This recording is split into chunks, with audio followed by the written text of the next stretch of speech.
thank you for tuning in once again. It's your girl, Darnaya Darice, Queen, your sister. Yes, if you haven't already, go ahead and hit the subscribe button in YouTube and join my SISTAHOOD. All right, if you haven't connected with me on Facebook, go ahead and do that. And on Instagram at I am Darnaya Darice. Okay, so today we're going to be talking about it. You saw it in the title, choices and consequences, okay? We all deal with them. Sisters, brothers, children, adults, we all deal with choices and consequences. So I'm going to be talking about that today. I'm going to start out reading you a poem that I wrote. And I actually, if you don't know, I wrote my first poetry book back in 2013 called Words of a Shattered Mind. And it has some lovely, beautiful poems in there. I'm actually going to re-edit. I'm in the process of re-editing and going to re-release it in February. It's the plan this February 2021. So look out for that. But I'm going to read you one of the poems. I did retitle it. The title is called Choices and Consequences. I'm going to start out with that. And then we're going to get into the topic. All right. So let me know what you think about the poem. Let me know what you infer about it, what you got from it. All right, so what I'm going to be talking about is actually going into the message, and it's going to lead us into it. And I'm choosing this poem because it kind of insinuates some things or infers some things. So let me know what you infer so I can see if we were on the same track. Okay, sister? All right, without further ado, let's get into the video. Well, we're already in the video. Let's get into the message, okay? All right, we're going to get into the poem. All right, choices and consequences. Fast and quick, slippery and slick, sneaky and swift, the thoughts of a woman whose mind will drift, searching for a love she attempts, focusing on beauty because it keeps her content, leaving behind the one she has to invent, wanting rapid interaction, never wanting to commit, confused inside, knowing she needs more than this. When true love approaches, she tends to resist. Afraid of getting hurt, she remains intense. Fast and quick, slippery and slick, sneaky and swift, the thoughts of a woman whose mind will drift. Thank you. And that's the poem, Choices and Consequences. So honestly, my favorite part of the poem is fast and quick, slippery and slick, sneaky and swift, the thoughts of a woman whose mind will drift. And this leads us into the conversation today. What does it mean to make a choice?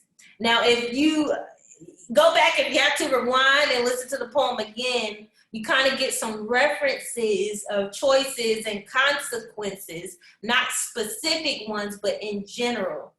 All right, and so I wanted to talk about, because this is a good topic that we need to deal with. So first, let's define choice. What does it mean to make a choice? A choice is an act of selecting or making a decision when faced with two or more possibilities. A choice is an act of selecting or making a decision when faced with two or more possibilities. Can I suggest some of us ladies have chosen a path that we knew would lead us to a dead end? I'm guilty of it. You're not the only one. I am guilty of it. All right? Some of us have chosen, and probably many of us have chosen a path that we, at some point in time in our lives, that we knew would lead to a dead end, but we chose it anyway. All right? And where does a dead end take you or lead you? Nowhere. A dead end takes you nowhere. All right? So the only options for us to choose at this point, once we get to the dead end, is either to stay at the dead end and keep going in circles. Remember, a dead end, they usually have a little rounded way, you could turn around. Some of them are square, but you could still turn around. Are you staying in that dead end? So you can either keep going in circles, or we can at some point choose to turn around from the dead end. Remember, life doesn't stop, life keeps going. We have a choice whether to stay in mess or relieve our stress. Okay, we have a choice to stay in mess or to relieve ourselves from stress, right? So we can turn around from that dead end and go back to where we were. Don't go past from when you made that choice. Stop, go back to where you were and see where you went wrong. See where the deviation, as my husband liked to call it, thank you, husband, as my husband called it, he called it a deviation, unless that's your normal behavior. But if it's not your normal behavior and you made a choice that you knew wasn't wrong, that's a deviation. So you go back where the deviation happened and take the proper path and you assess it, analyze it, re-examine it, and take the proper path that leads to a purposeful destination. All right? Some of us don't like to do that. Now, I'm guilty of it. It's like, I don't want to have to relive anything. No, but when we say it's reliving, it's not reliving. It's going back and assessing, analyzing, examining what happened. Why did you make this choice? What led you up to making this choice? It's so many different factors that affect us in our lives. Of course, it's your environment. Of course, it's how you were raised, or whether you had someone there or not, or if people were there but they weren't treating you right or abused. There's so many different factors that play into why we make the choices we make or how we behave the way we behave. But we have to reassess it. So you have to go back where you made that deviation, my sisters. Okay, go back. We all have to do it. Sometimes we don't like to face it, but we have to do it, right? In order to make us better. So this poem was about, where are you going? And do you know what you are doing? Where are you going? And do you know what you're doing? Because the thoughts of a woman whose mind will drift off into, some of us going into la la land, some of us going into happy land, and we get off focus. We get a blurred vision all of a sudden. Gotta give it words, not something. We get blurred vision, right? So usually when we're in relationships or something, our vision becomes blurred. Or usually when it's something that we think we really want to do or really want to go, we sort of get this blind or blurred vision. Sometimes we get a blurred vision when it's a specific person telling us something. Maybe your parents, maybe your husband, maybe your wife, whatever it is. At times we get blurred vision and we only do what we want to do mindlessly. So can somebody say, stop being mindless? We got to stop going through this life mindlessly. Okay? So we define choices. Let's go ahead and define consequences. What are consequences, sisters? Brothers, if you're watching. Okay? Consequences are the results or effects of an action or condition. Okay. Again, consequences are the results or effects of our actions or conditions. So, for example, to explain it a little bit further, every choice you make has a consequence. It doesn't matter if you made a good choice, you can reap a good consequence, a good result. If you make what we call a bad decision,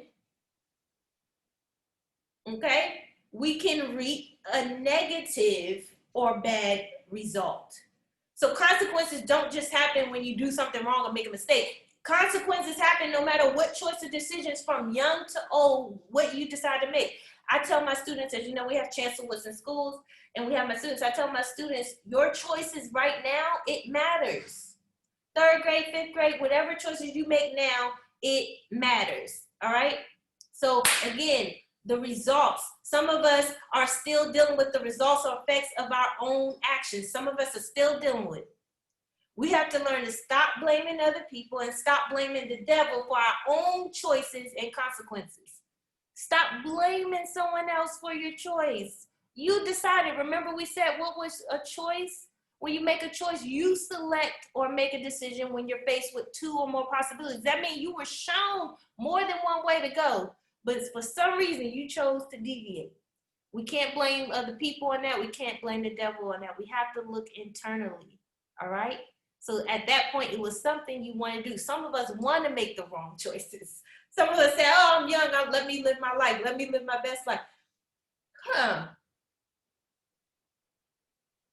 Okay? You just don't want to live your best. You want to be your best and do your best. So what's the point, sisters? Let's go to the point. Queens take ownership of their choices. They understand and process through their consequences and embrace the challenges that comes with redefining yourself. Hello, somebody. Hello, somebody. If you are a queen, you're moving past girl. You're moving past young lady. If you are a queen, when you're rising up and putting that crown on your head, say, hey, I am who I am. I love who I am. I'm constantly, continuously growing and showing myself to the world the best way that I know how. And how do you know the best way you know how? You keep developing that, keep discovering that, keep delivering that. So when you elevate yourself, it's levels to this queendom here. When you become a queen, you take ownership of your choices. You understand them, you process them, all right? And you process through the consequences they have, and you know how to deal with it.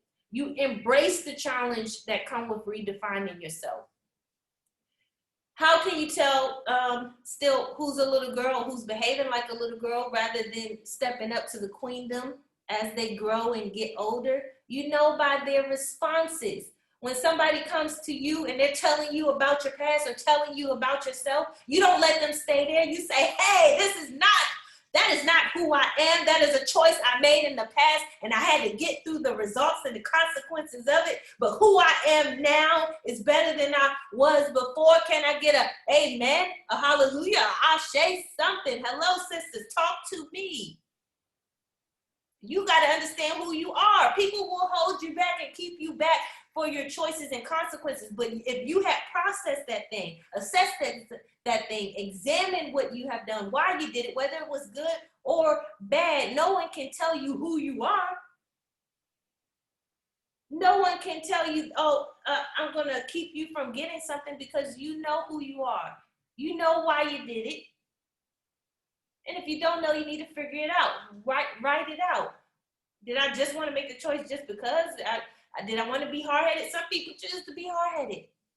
Okay, we got to stop choosing to be hard-headed. Raise your children not to be hard-headed. Okay? So sometimes we choose that, but the point is you are in control.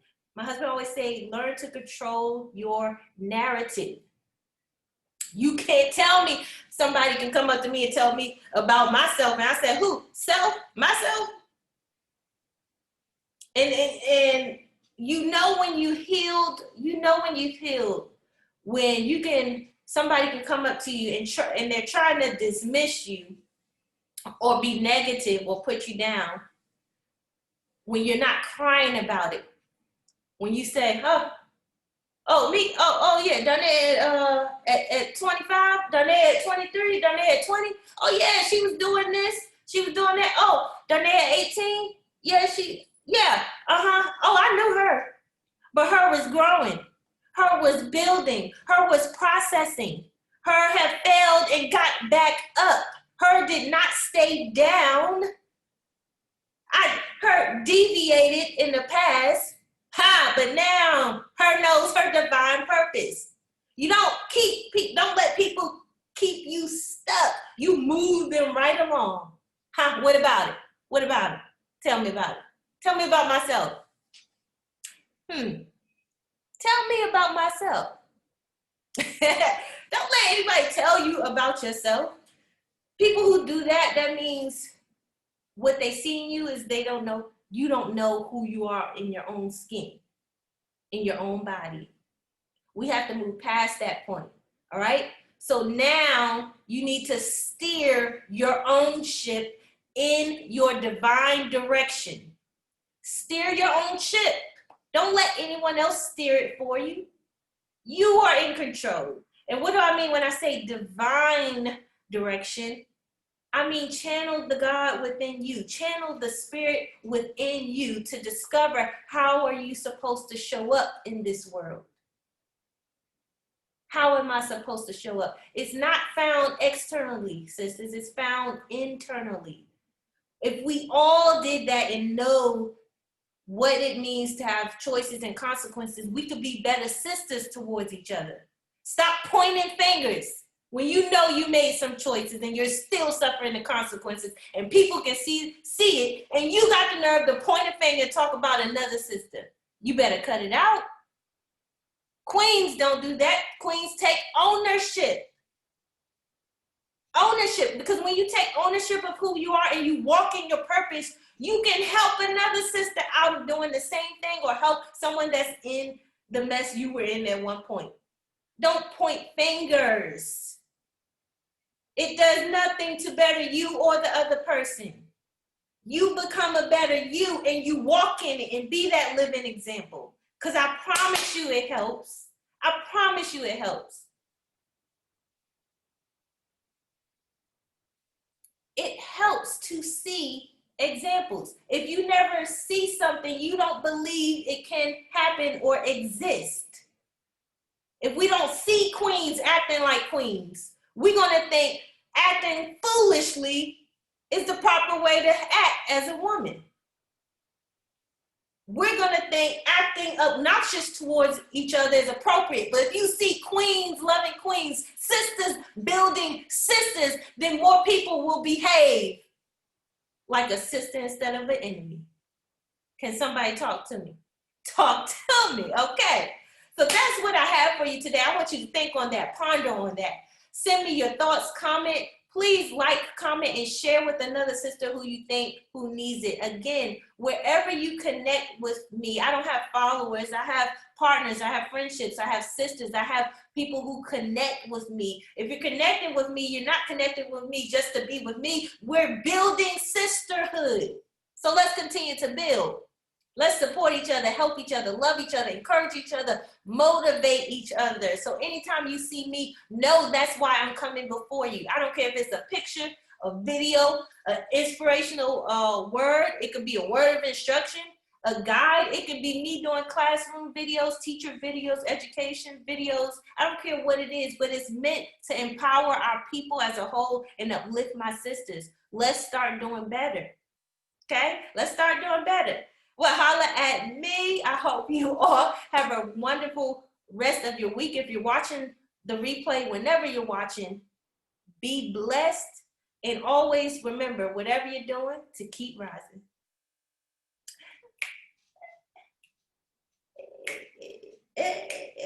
Keep rising, keep rising.